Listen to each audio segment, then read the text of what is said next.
Je vais vous présenter la solution AgriClim.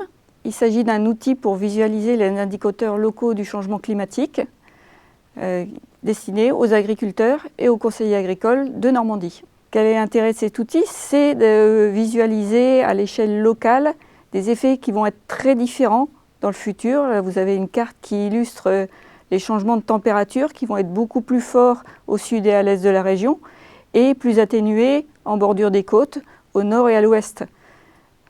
On a donc besoin de visualiser très précisément ce qui peut se passer pour les exploitations agricoles en fonction de leur emplacement dans la région. C'est pour ça que nous avons, grâce à cet outil, 60 localisations différentes qui sont disponibles, en fait une toutes les 25 km, ce qui nous permet en fait pour l'exploitant agricole d'avoir des données qui sont représentatives de son secteur.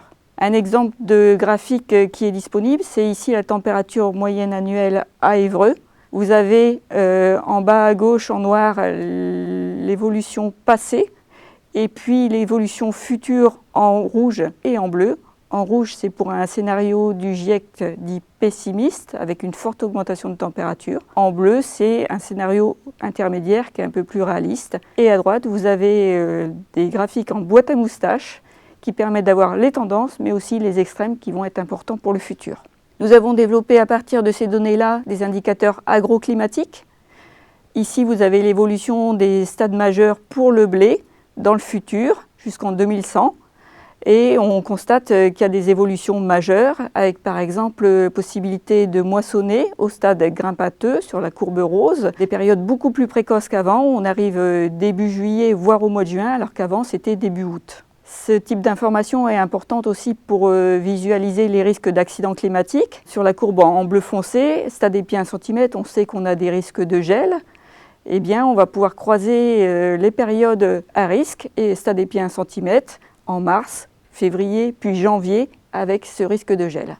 Autre exemple d'indicateur que nous avons travaillé, c'est l'index de température-humidité, l'ITH pour les bovins. Vous avez ici l'évolution des périodes sans stress en vert ou avec des stress légers à modérés en jaune qui peuvent impacter les vaches laitières. Les vaches laitières, elles sont très sensibles aux fortes chaleurs et à l'excès d'humidité et ça génère du stress avec des impacts sur la production.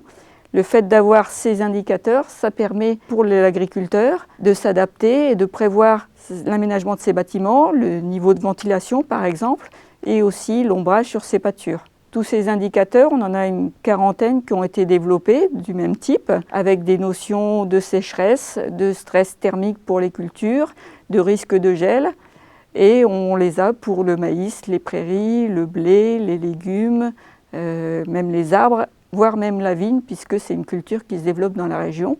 Donc, ces indicateurs sont utilisés au sein des chambres d'agriculture de Normandie pour les formations, pour l'animation des groupes et aussi pour des prestations.